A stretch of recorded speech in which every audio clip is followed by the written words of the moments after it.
Well, hi there. Did you have a good week? You know, I talked to you about karma last week and the advantages of understanding that you are on the karmic law and that you are working in the best interest of your soul when you recognize the fact that your life is has a karmic purpose to support you in cashing in on some of your wonderful spiritual credits and also paying back some of your debts. So it's a very fair law that supports every man equally.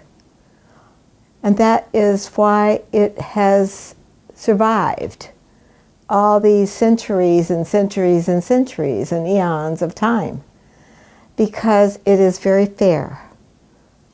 You know, when I first thought about karma and started to recognize that I had other lifetimes and et cetera, it passed my mind that one of the things that I felt earlier in my 20s was that life wasn't fair.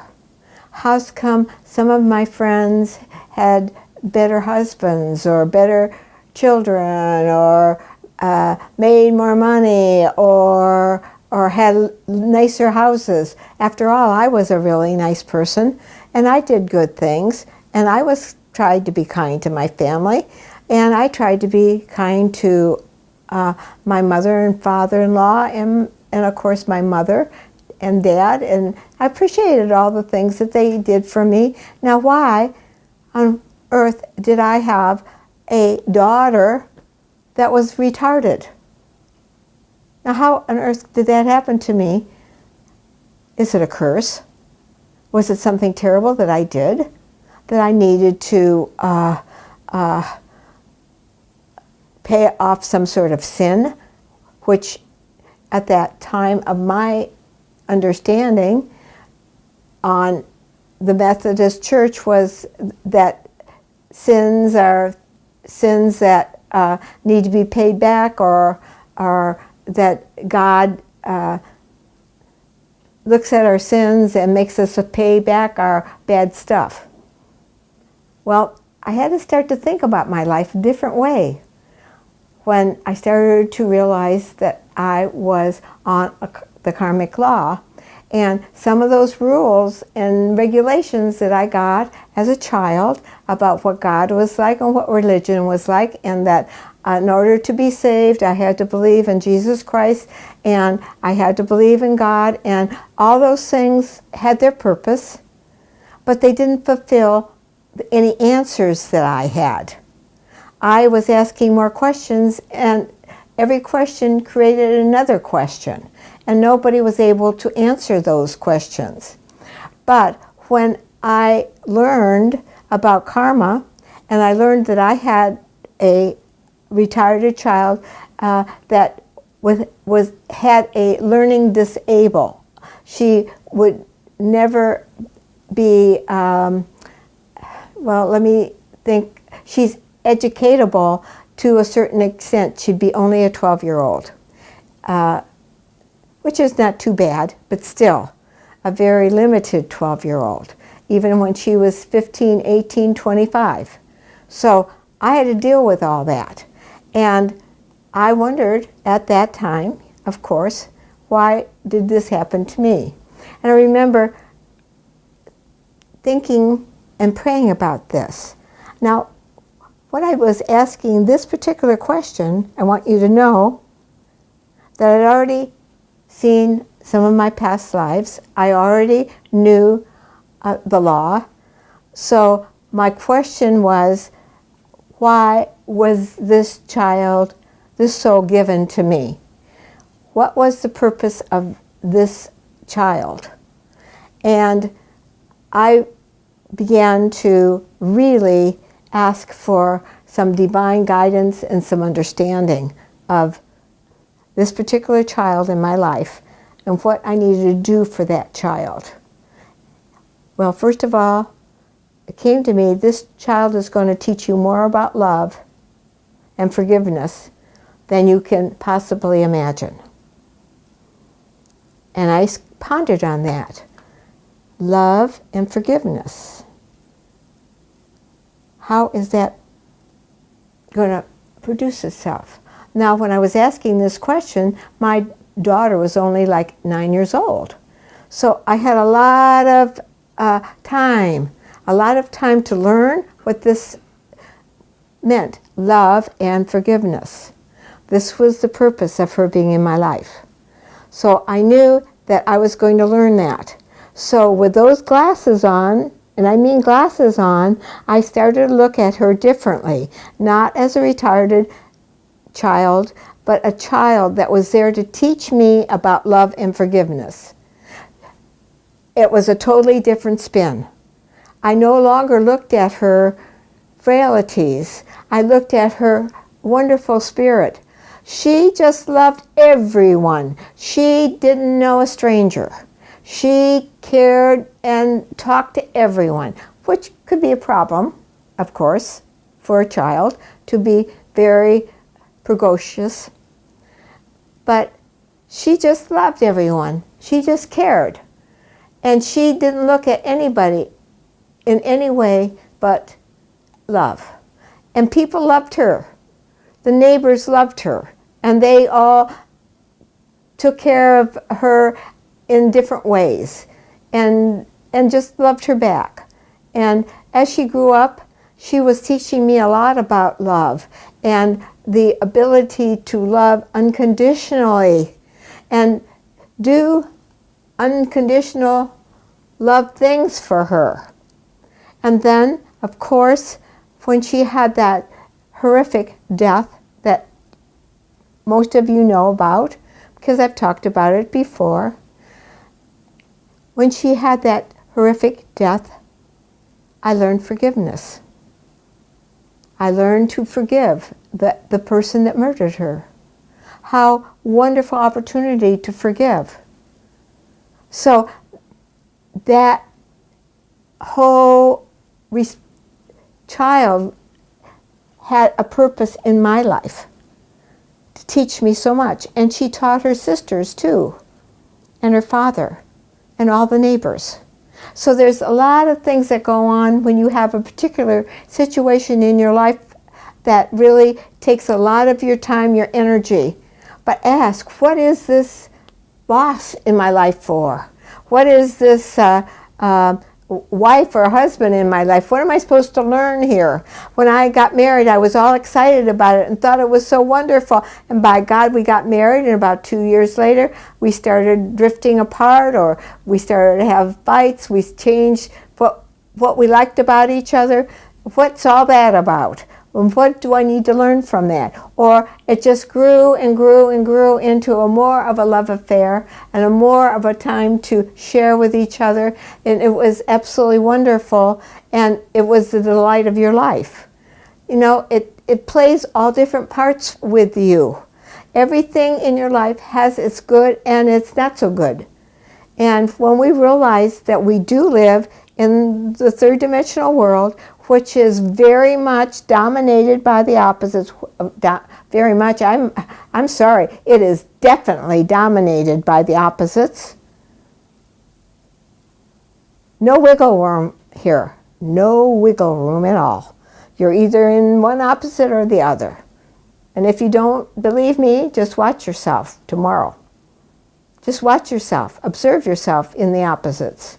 How one phone call can take you down to a low state of consciousness, and 15 minutes another one comes in and you're so excited and happy. Boop-bitty boop, boop, boop. As you can see, I have a picture of a man on a tightrope. And he is walking on this tightrope. The spiritual journey is a rope that you have to balance yourself on. Your spiritual journey has ups and downs, and you have to stay balanced so that you don't fall off one way or another. That is the job of the spiritual student, the spiritual evolutionist, the soul that knows that it's on a journey, an inward journey to discover the truth of its being. It's on a tightrope and easily can fall one way or another. But if you are aware that you're on a tightrope, like this little gentleman is on a tightrope, and it's very, very, very dangerous. Look, if he falls, he's going to go down into the abyss and have to climb up the side of the mountain to get back up on the balance wheel again, or the tightrope that he needs to stay stable on. You see, spiritually speaking, we are on a tightrope when we're in the opposites, because the opposites can throw us right off our game so fast and furious.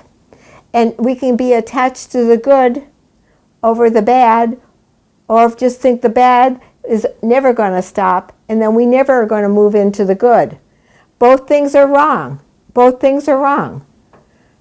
The tightrope that you have to balance and stay on is your spiritual self. It is going to take you to the other end of the rope. It's guaranteed, but you have to balance yourself through on the tightrope of the opposites and not get caught up on either side, because the minute you get caught up on either sides of the opposites, you fall off here. You have to stay, you must stay balanced through this process and catch yourself when you think you're falling into the opposite and are in fear, danger, whatever. Get yourself out of that as soon as possible, because it can pull you down and you can't climb up very easily.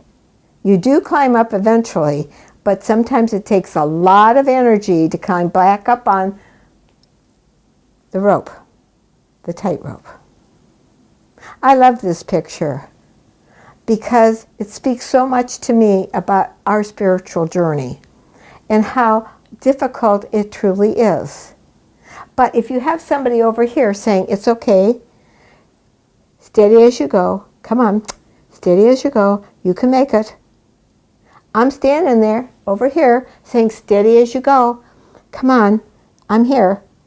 Come, walk this little tightrope, and you're going to, at the end of this rope, you're going to find your true self. Even though it's a little scary, you might think you're going to fall, but if you know that you are going to tip, you can bring yourself up to that now. In other words, let me tell it to you this way. This is in the now. Okay, let's pretend like the tightrope is the now time. You're in the now. And when you flip into either good or into bad thinking, you lose your balance, of course. And you're no longer in the now. Mastering is to be able to be in the now, where there is clear think, there's clear understanding, and you know who you are. You're the I, the real I, and not the little tiny I that started the journey. Because when you were over here, you were a little teeny beatsy I. And now you have moved into a more adult I, and is capable of clearer thinking and clear ability to make wise decisions. Don't let the little scared little I, the comfort zone I, that likes to stay safe. And as you can see, there's no safety here. You think there's safety, but there's no safety there. You have to be balanced. And if you just happen to be in this good place, that you think everything is going well for you, and you start enjoying it and getting sucked into it, it eventually is going to flip on you, and you're going to find you on the other side of the opposite. Many married people talk to me about their relationships. And they talk about, boy, when I first met him, I was madly in love with him. I was madly in love with her. We couldn't believe our good fortune. Then we got married. And something changed. Well, a lot of times, listen to me, that when we get married, the karma changes and it goes into another karmic play. We have the beginning karmic play where it's euphoric and happy and joyous and loving and kind, and we need to make that connection. Then once we make the connection and we get married, at that point the growth starts. The growth in the relationship starts. And you begin to support each other in a new way and be there for each other in a totally different way. And then a lot of times the relationships start tearing down because one partner feels like it is not getting its needs met and tries to get the other partner to fulfill their needs, and then that other partner feels that it's making too many demands on it, and then boop, boop.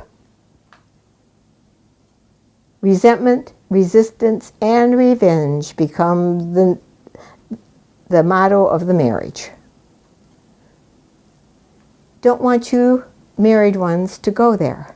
I want you to understand you're there with each other to grow and to change and to support each other the best way possible.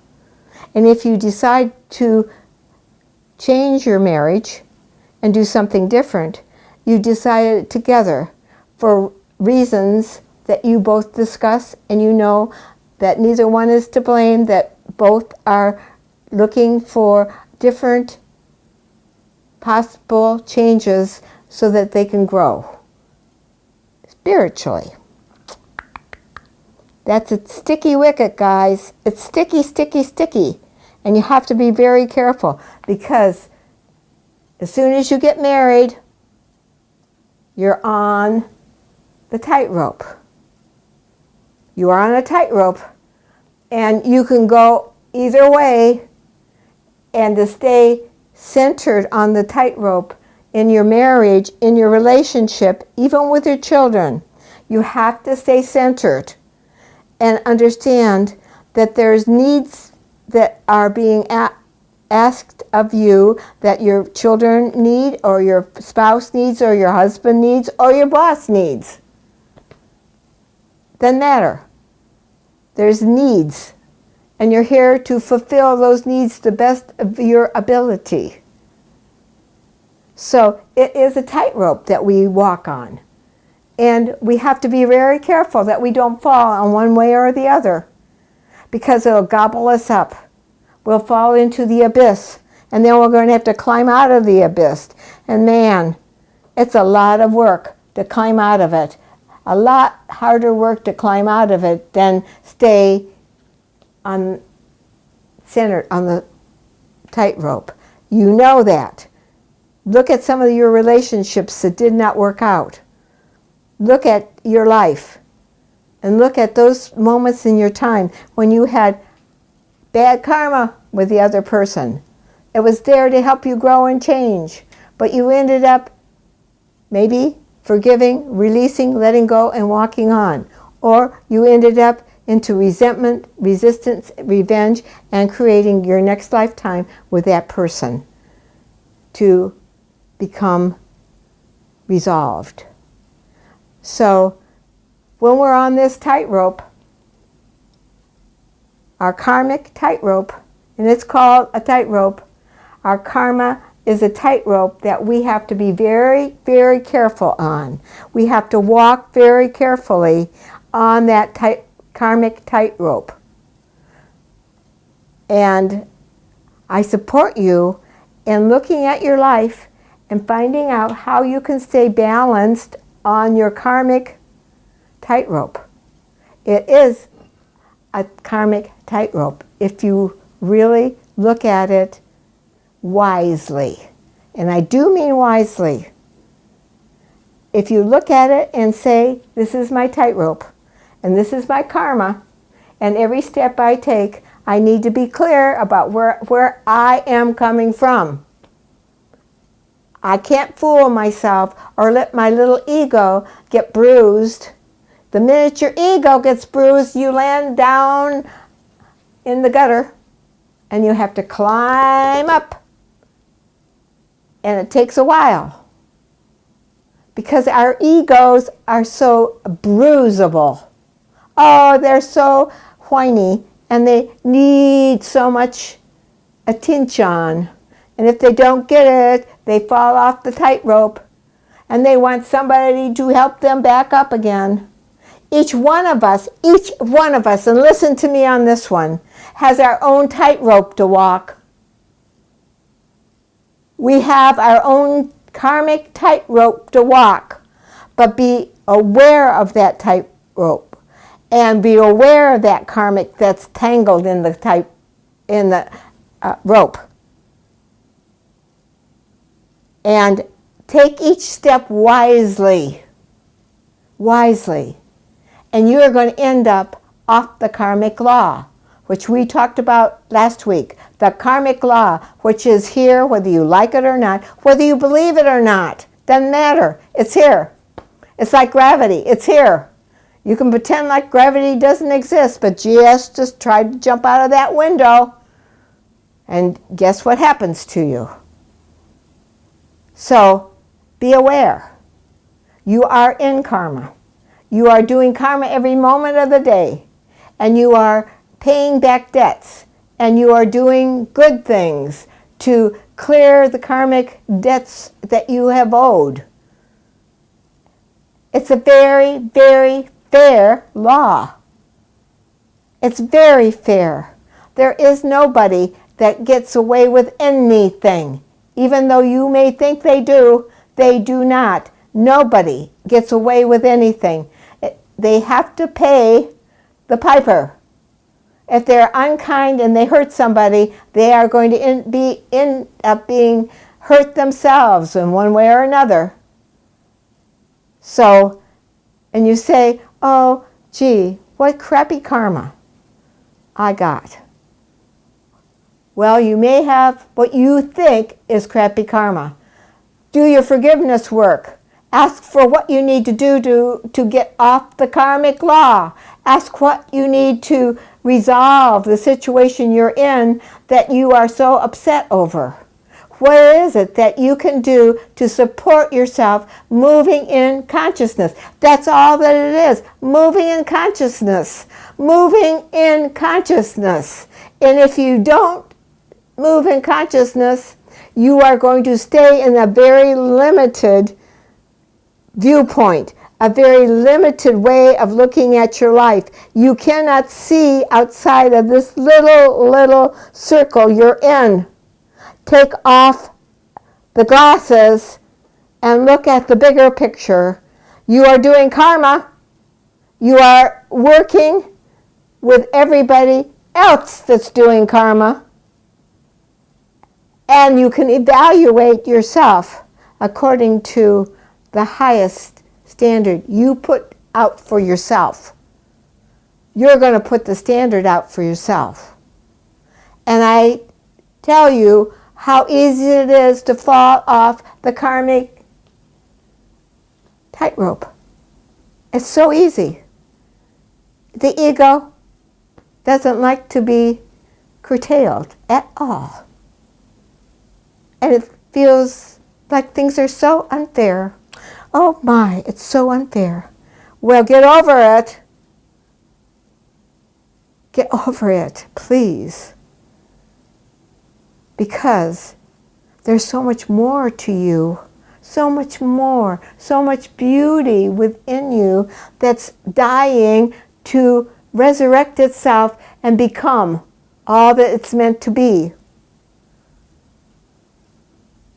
Move into the infinite intelligence that you are, not to the finite intelligence that you are.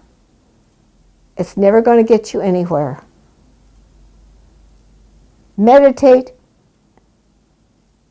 and meditation will help you on your karmic tightrope.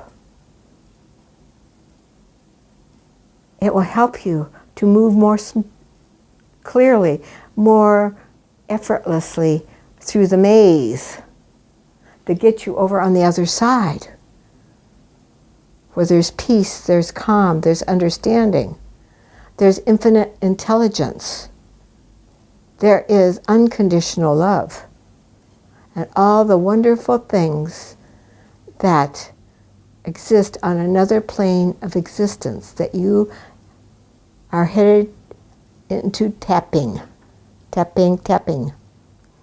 So with that said to you, again, you got homework. And if you will do your homework and you're tracking with me, you will move.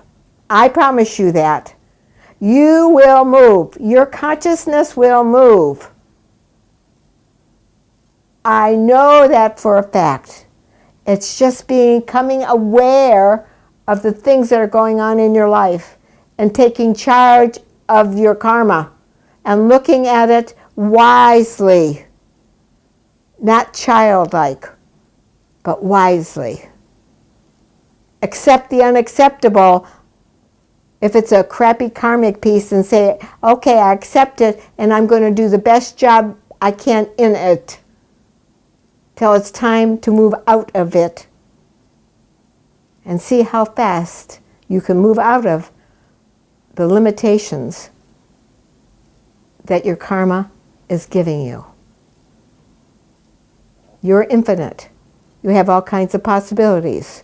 But the thing you have to do is understand that there's more to you than you think there is, and there's more possibilities for you to achieve that which you desire to achieve, and it can be brought forth within you. Right here, the Center for Enlightenment's right here in you. In you. You don't have to go to anywhere in the world to get it. It's within you. No place else. Don't get stuck on the outside. Go within. Go within. Everything that you need is within you. You'll never find it outside. You'll only find it within. Spend this week 3 times a day tapping your inner resources. Inner resources. If you have a problem, tap into your inner resources. You are not limited only by your thinking. Don't accept limitations in your life. You can go beyond it. You can get beyond the law. But it is going to take an honest effort on your part. An honest, sincere commitment.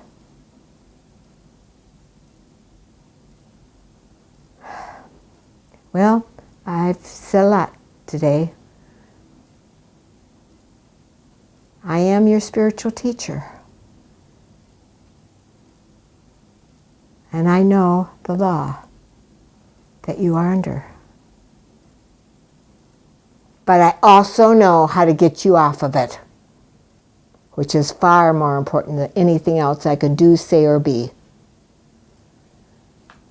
Do your homework, and bye-bye for now.